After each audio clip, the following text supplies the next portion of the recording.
Welcome to The Education of a Woman. My name is Doña Mariana Ruiz de Medina, and thank you all for joining me. This class focuses on one tool for educating women in the time period that I focus on, which tends to be the later half of the 15th and early parts of the 16th century. I have some set topic breaks, I like to call them, in my classes, where I'll take a little bit of a break in between each section, and that will be a great time for questions. If you have questions that come up in between the sections, please feel free to drop them in the chat, and my TAs will feed them to me when we get to that section break. Until then, if you could please mute your audio, that would be fantastic as well.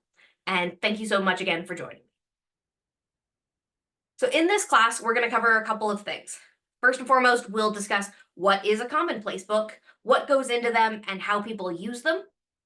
We'll discuss the origins of humanism and its relationship to commonplace books. And then we'll move on to commonplace books for women in theory, i.e., what should a woman be studying? We'll also discuss some commonplace books for women in practice and some notable examples from our period. And finally, we will discuss making a commonplace book in persona and how they might be used in the SCA. So what is a commonplace book? Moira Duncan, who is a medieval education doctoral student, defines commonplace books as seen on the slide, notebooks in which students would record important quotations and paraphrases from both classical and ecclesiastical authorities under different topics or headings as they read. Practically, what this means is a commonplace book is a notebook used to organize information gathered by the student over the course of their studies so that it could be more easily referenced later. Because the ultimate purpose of that notebook differs greatly based on the goal of the education being received, the content of the book also varies greatly from person to person. Notable influences on commonplace books and their inclusions, as well as their formatting, are Greco-Roman philosophers and the concept of sententiae, which are sayings or maxims collected by individual philosophers. They were used as proof texts and as supporting information for their philosophical theories. By studying previously successful strategies of rhetoric, students could learn how to deploy those strategies themselves to their own advantage and attach some credibility to their assertions.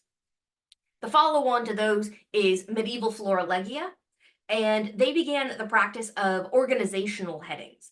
These headings could be generally by subject heading, but they collected pieces of information that fell under whatever heading the author wanted to use for their own purposes.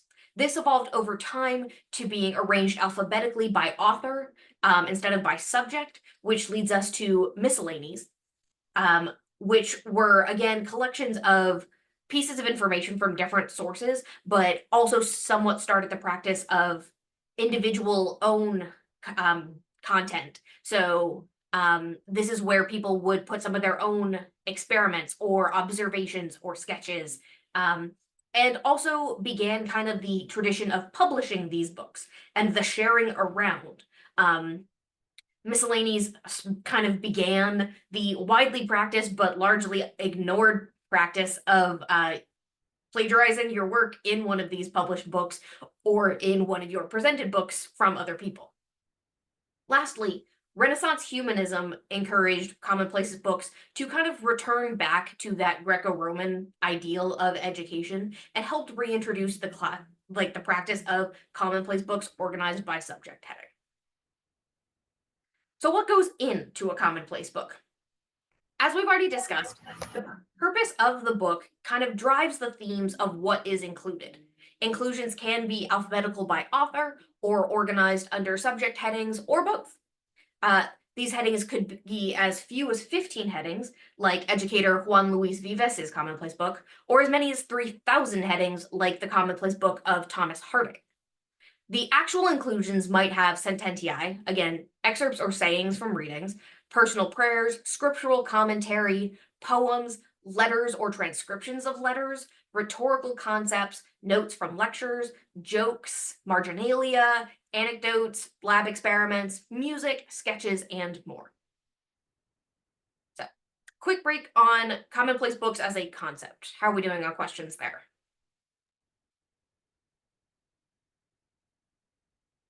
Okay, No questions so far. fantastic. All right, moving on to humanism. So, what is humanism and what is specifically Renaissance humanism? Renaissance humanism is defined as the revival of classic letters, individualistic and critical spirit, and emphasis on secular concerns characteristic of the Renaissance. This definition may seem simple enough, but humanism itself is a very complex philosophy and way of approaching information. The key feature of humanism is at its core, humanism is first and foremost a system of education and critical thinking that emphasizes Greco Roman educational ideals of logic, rhetorical analysis, and rationalism. It originated in the 14th century in opposition to traditional Catholic schooling practices, and the curriculum generally includes grammar, philosophy, poetry, rhetoric, history, the physical sciences, and ethics. The study of Latin as a language is a key feature of Renaissance humanism because it allows access to readings for lay people beyond the influence of the church, allowing more people to directly interact with religious materials as well as pre-Christian authors that were idolized by many humanists. Humanism is still around today. Most of what we see in modern humanism influences a lot about how we think of education, but as a philosophy as well, it is still very much practiced. There are institutions of humanism all around the world. There are organizations of humanists and people that identify as humanists. But it is much more a philosophy than a curriculum when compared to Renaissance humanism. The philosophy itself has both secular and religious branches today. The followings of both tend to have opinions about the other, usually, but is influenced by the concepts of rationalism over supernaturalism, especially in the emphasis of empirical information over perceived experience. The Enlightenment free thought movement, which emphasizes the need to question dogma and institutions, the Christian Unitarianism and Universalism movements, which push to interpret scripture through reason and a general dissatisfaction with the concept that only a select few people will be saved under Christian ideologies, and a continued appreciation for literature, history, and the classics. Fun fact on that one is Renaissance humanism is credited with the modern concepts of social sciences and political sciences as academic disciplines, through their emphasis on the study and recording of history and the evaluation of individual actions through the lens of ethics and philosophy. Notable figures in Renaissance humanism. Italian poet Francesco Petrarca, known in English as Petrarch, is considered the father of Renaissance humanism and began shaping his educational philosophy as he traveled around Europe as a tutor and preeminent collector of lost works of classical writers. He is best known for his romance poetry, but he was also an avid practitioner of the later humanist traditions of translation and transcription.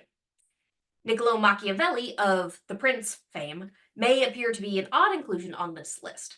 However, when we critically evaluate his works, humanist principles play a huge role in how Machiavelli writes. The Prince itself, Machiavelli's best known work, can even be considered a commonplace book as a collection of maxims and interpretations thereof. Machiavelli is widely considered the progenitor of modern political sciences and intended his works to focus on humans as they actually are, not as they might wish to be. Erasmus of Rotterdam is probably the best known humanist figure on this list. While, like many other humanists, he chafed under the structure of traditional religious education, he also depended on it for survival for himself and his family. Erasmus did take orders, but he spent most of his professional life traveling around Europe as a chaperone and tutor for wealthy families, and through this spread the influence of his humanist principles very widely, both from a geographical perspective as well as a social hierarchy perspective. One of Erasmus's most extensive works, the Adagia, is a commonplace book that has over 4,000 sententia in it and was meant to help his students develop their rhetorical styles. Sir Thomas More is probably best known for his role in defending Catholicism in England during the tumultuous reign of Henry VIII, but was a dedicated humanist as well. His approach to humanism was balanced, though, with his extremely devout religious observance, and More's influence brought humanism to Henry VIII's education, both inspiring and editing Henry VIII's best-known piece of humanist writing. More is unique on this list for being incredibly dedicated to the education of his children, including his daughters. Lady Margaret More, his oldest daughter, was known to many of the figures on this list as a true example of humanism in practice, and considered an intellectual equal with many of them. Lastly, we have Elio Antonio de Nebrija, who is known as the father of Spanish humanism. Nebrija's curriculum focused more heavily on the role that the study of Latin and classical languages played in education for the masses, and how access to Latin might change their lives. Nebrija utilized a really extensive network of teachers placed at lower levels of education, as well as publications of his curriculum to disseminate that curriculum and bring it into everyday Spanish life. He served as the chair of grammar and poetry at the University of Salamanca, where he published the first book of Spanish grammar, which is also the first codification of a European vernacular language, as well as a Spanish dictionary and a Spanish to Latin dictionary. Women in humanism played a really critical role in the growth of humanism. Both the princesses Mary and Elizabeth of England were both educated under humanist principles with tutors Juan Luis Vives and Roger Ascham, respectively. Both published commonplace books to help establish themselves as leaders while maintaining their public images as pious women, and we'll get into that a little bit later. In Spain, Queen Isabella embraced humanism pretty excitedly, particularly as it pertains to the reacquisition of Latin language. She encouraged those in her court to do the same. Her children, both male and female, were afforded excellent Latin and humanist educations, which greatly influenced Catherine of Aragon's decision to employ Vives to instruct her daughter Mary. Women can also participate in schools of humanism, and several became known for their achievements. Elio Nebrija's daughter, Francisca, followed in his footsteps and took over the chair of grammar and poetry at the University of Salamanca, but she wasn't even the first woman to do that. That honor belongs to Luisa de Medrano, who was Nebrija's direct successor to that chair. And not only was she the first female professor at the University of Salamanca, but she was the first female professor at any European university. Humanist education for women, though, predictably took a very different point of view than their male counterparts. Moira Duncan asserts that female learning primarily meant moral and domestic training, with three traditional, seemingly unthreatening genres of feminine learning: the familial letter, the prayer, and the translation. Female curricula were aimed to encourage virtue and virginity in whatever way the author of the curriculum chose to define those subjects. All of the skills needed for success as a wife and a woman in society were kind of covered under that umbrella, including needlework, music, dance, managing a household staff, and so on. A learned woman was thought to better connect to her husband, creating a stronger bond than one just forged by lust. So Erasmus himself is quoted as having said, "Since the pleasure and durability of a marriage depend more on the pleasure of minds than on the love of bodies, they are bound by much stronger chains who are linked in the devotion of their minds." So what we're seeing here is women did have a lot of reasons to need education, but as with most understandings of women's lives, they did kind of focus on how does that serve the men around them. So, questions on humanism? Okay, wonderful. Then we'll move on to commonplace books and women in theory. So Juan Luis Vives, I've talked about a couple of times so far, was the tutor to Mary I of England employed by Catherine of Aragon. We'll go into his background and life a little bit more in a bit, but he has a fantastic description of what a commonplace book should be for a woman's education. He says, "Let her have a good-sized notebook, in which with her own hand she shall note both words, if any are found in reading grave authors, either useful for daily use, or rare, or elegant, as well as formulas of speaking, witty, delectable, fine, learned, and also sententia grave, facetious, acute, urbane, witty, and stories out of which she can seek an example for her life." So I really like how he describes this because in some ways it makes it sound like commonplace books were very much the same for women as they were for men. They were meant to be regular reference points to go back and, you know, base an example off of, whether that be in writing or ways of speaking, which, while not necessarily a rhetorical strategy, was still important at the time, but also to serve as an example for the way that a woman should be thinking and speaking. So the content of these books did tend to vary kind of extremely. The kinds of readings that were considered appropriate for female students differed greatly than those for male students. Some educators viewed women as very changeable and very impressionable, so they couldn't necessarily be trusted to go in depth into critical thinking on certain pre Christian authors and come to the correct conclusion about their sources. This contrasts a lot with several accounts of Mary I, Elizabeth I, and Margaret Moore's aptitudes for education and their ability to ingest and handle complex texts. Vives himself, in his published curriculum, gives a really long list of appropriate content for Princess Mary and an even longer list of inappropriate content, which basically includes all contemporary romance stories, as well as a variety of authors that were considered much more masculine in their pursuits. Women's commonplace books also often included information regarding the running of a home, like basic remedies. Vives's curriculum cites a list of 10 common ailments that a woman should have remedies for just on hand. Recipes like Englishwoman Anne Southwell's commonplace book, and receipts for household staff and purchasing. Language in commonplace books was a great way for women to show their worldliness without being too worldly. As a tool for finding a husband and maintaining their household, a woman who could speak multiple languages could better demonstrate her piety through the use of the religious languages, her utility in commerce or diplomacy, all of which would provide utility to her family. Different sources would often have been translated and retranslated into different languages to demonstrate that knowledge of multiple languages. If a language was included in a commonplace book, it is likely that the author knew that language or knew enough of that language to know what she was copying, even if she hadn't read the original source. Elizabeth I is very much guilty of this, most often with Greek. Popular fashionable languages of the time included Latin, Greek, French, Italian, and the lingua franca of the woman in question. But it's also really interesting to note here the patterns of the women who knew Spanish versus English and why.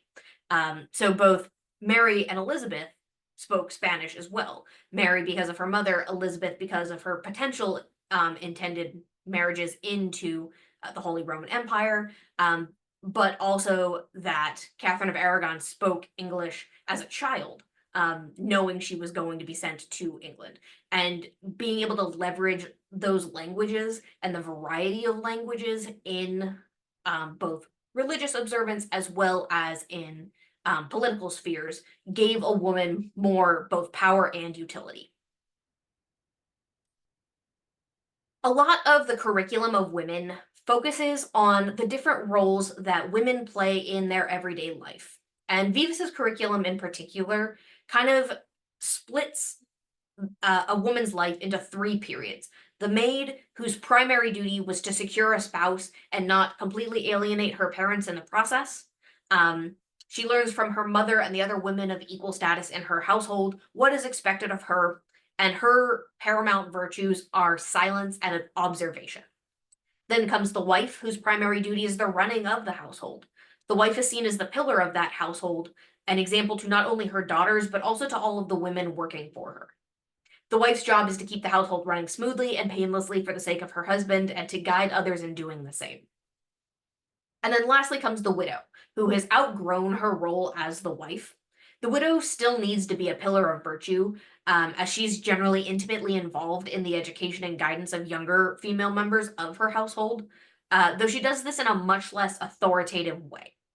The widow returns to the virtues of the maid, where silence and subservience are valued, so that she can allow the next woman serving as the wife the latitude necessary to fulfill her purpose. Questions so far? Next section will address some actual commonplace books published under women's names and the curricula that led to them. We're going to focus a lot on Mary the First and Elizabeth the First here because they actually published books that are very likely things that they actually wrote. So they're great examples of women's commonplace books. But Anne Southwell, who we've mentioned before, did also publish a commonplace book under her name. So we've mentioned Juan Luis Vives a couple of times before in this class, but who was he actually? Vives was hired by Catherine of Aragon to design and implement a curriculum for her daughter, Princess Mary. He was a humanist educator from Spain, but lived most of his professional life in England and the Netherlands. Vives was born to converso parents in Valencia in 1493 and left Spain at the age of 17 to escape Inquisition persecution. Both of his parents were convicted under the Inquisition. Vives spent a lot of time traveling around. He started in Paris, which is where he likely first encountered humanism as a concept, but moved throughout Europe and associated with some of the greatest humanist minds of the day, especially during his stay in England, where he became close friends with Erasmus and Thomas More. He praises Margaret More very directly in his curriculum, and kind of holds her up as a pillar of excellent humanist education. He published The Instruction of a Christian Woman in 1523, originally in Latin. It was dedicated to Catherine of Aragon herself, and was translated into Castilian Spanish in 1528. Vives emphasized the critical virtues of a woman leading to the procurement and serving of a husband in this book, as well as church doctrine as the primary end of that education program. Women of this class must be seen to be chaste, pious, and docile above all else in Vives's mind. Which informed a lot about how Mary the First of England interacted with her commonplace book. Her commonplace book was largely informed by Vives's own commonplace book, which she was meant to have memorized. It was influenced a lot by her upbringing as a princess intended to be married off versus a princess meant to be a head of state of her own. It focused a lot on the development of Christian morality in accordance with Vives's curriculum in the instruction of a Christian woman, and it shaped her early education and much of what's in her published commonplace book. She later added, after the fact, inclusions that were meant to emphasize her ability as a leader of her country as well, but you can definitely see where Mary the child's education differed from Mary the adult. Outside of her commonplace book, Mary's education included the lute, singing, dancing, writing, and a separate tutor for French. All of this paints a really interesting contrast with her sister Elizabeth, who published not one but 3 commonplace books during her reign. These commonplaces contained up to 6 different languages and covered a huge variety of pre-Christian and church scholars, often including books and authors considered more appropriate to masculine pursuits. Elizabeth's education was directed by Roger Ascham, who encouraged she keep multiple books in parallel, so translations and then taking that translation from a source, retranslating it into a different languages, and then a more traditional commonplace book. The first of Elizabeth's published commonplace books is called Precationes Privatae, or Personal Prayers, and consists primarily of religious poetry organized under 6 different headings. The second of her commonplace books, Sententiae, includes female content, but organized in a more male-presenting way. The majority of this book is suspected to have been plagiarized from other published commonplace books, or potentially ghost-written by Roger Ascham himself. Her third and final commonplace book is called Regna Quibus Imperat, and it is the most masculine-leaning of all of her published books. It contains 42 different headings of governmental administrative positions and the individuals holding them. This was a really common practice in male commonplace books, as it was an attempt to record history as they lived it. Sorry about that. Ascham, as I said, is suspected of having ghostwritten some of at least Sententiae and possibly a decent amount of Regna Quibus. But the prayers included in Precationes are almost definitely Elizabeth I's and were largely influenced by her admiration for Queen Catherine Parr. All right. Any questions so far? Lovely. Okay, so this section is going to cover the more visual elements and organization of commonplace books and how one might go about actually making one. So as discussed, there are a couple of different ways that you can do your headings. You can do them alphabetically by author, you can do them alphabetically by source, you can do them chronologically in reading order, and then you can do them in subject headings. I prefer subject headings just for my ability to go back and reference. But within those subject headings, you can also further organize, again, by chronologically or by alphabetically. The format of Vives and Mary's books and Elizabeth's Sententiae includes headings such as De Corpora, or on the body, De Animo, on the soul, Ad Sapientiam, on wisdom. Or another option is the Manipulus Florum, which is a commonplace book from Thomas of Ireland, had 87 headings that were formatted slightly differently and simply just read anima for soul, or caritas for charity, modestia, modesty. The big thing to remember is that commonplace books are tools of active learning. The ones that physically exist today that are not published versions where somebody actually wrote in them are rarely neat. They're almost never orderly, so try not to hold yourself to that standard. Very often the print is very small, which has some pros and cons. You can fit a lot of information into a small space. My commonplace book is probably about 4 by 6 inches. It is not a large book, but there is a lot in there. The cons is that it can be really difficult to understand sometimes, and it's very difficult to make neat. A lot of commonplace books today have corrections and mistakes, or evidence of use during active learning. So like crossing out, misspellings, weird trailing margins and lines, and words that cut off in the middle because spacing ended up weirdly. Which also leads to an extensive use of margins, either for commentary or other notes. Like think of taking notes in class as a child when you have, your textbook or your worksheet and you want to take your notes in the margins, or doodling or doing other things. This is a very kind of age-old practice, and these commonplace books showed that. And as we've said before, they are often copied out of other commonplace books or miscellanies to appear better read or more insightful than the author might have been themselves. So Vives was very, very explicit in his book about what women should and should not be studying. As we see here, his list includes a list of approved content and not so approved content, the vast majority of which is romance related. And he considered those to be a critical threat to virtue and virginity, because it would get a woman thinking about romance when she should really just be focusing on keeping herself ready for her husband. My own project was largely based off of this list, but the highlight is, yes, Christian authors, maybe some Greco-Roman, and definitely no romance. Interestingly enough, Ovid, Homer, Virgil, and Terence and Plautus are on the no-fly list for women for Vives, but he considered them incredibly important for inclusion in a man's education. His thought there was that they had slightly more extreme ways of presenting their thoughts, and that a man might be able to figure out how one interacts with that in a Christian world better than a woman would. Any questions so far before we go on to actually talking about creating a commonplace book?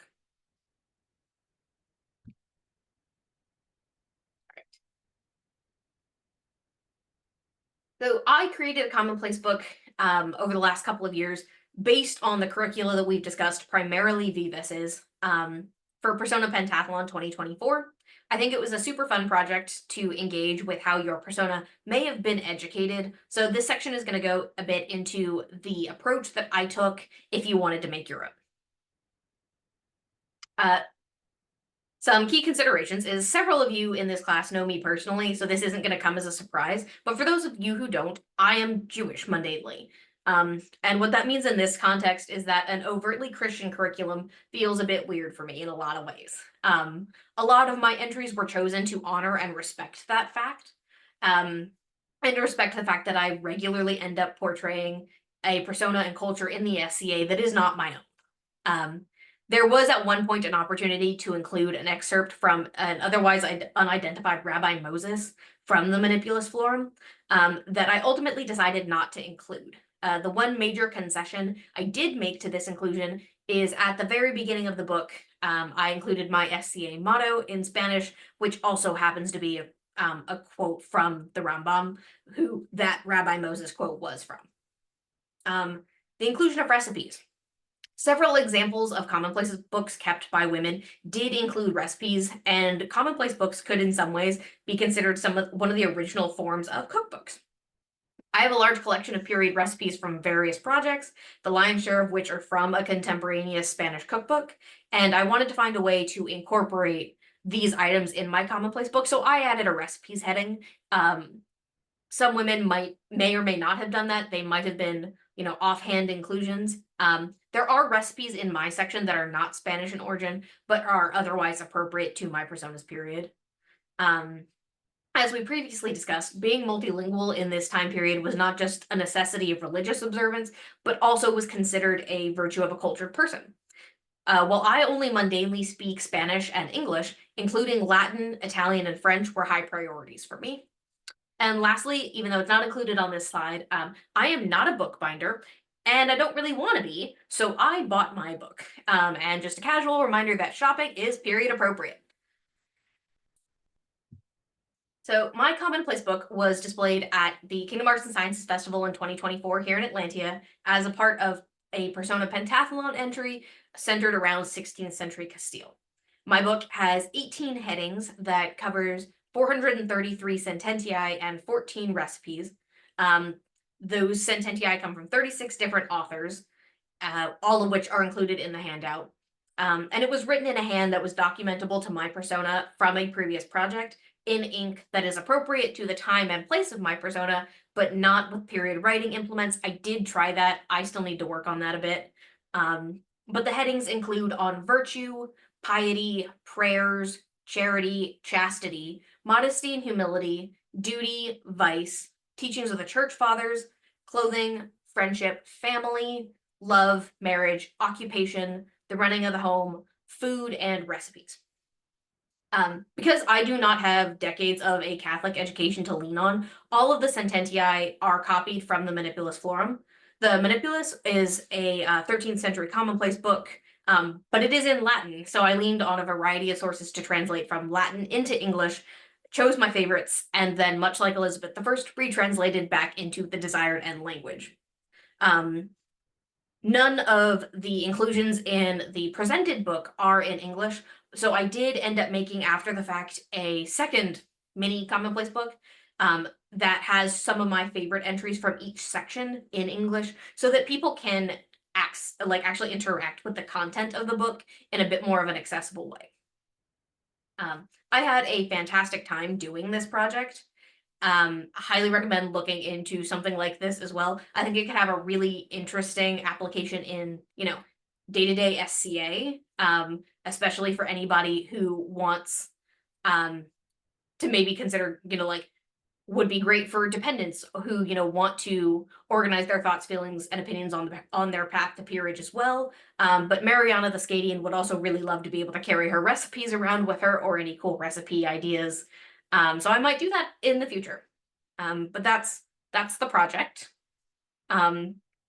I did not time how long this project took me to do, but it was done in tiny little chunks over the course of about 2 years. And that is the end of my slides. Thank you all for coming. I am going to stop the recording in just a moment and we can open it up for discussion and actually seeing the books. But before I do that, I am pretty much always reachable by email or on my website, which will have the recording of this class posted as well as the handouts for anybody who wants to reference them later in the future.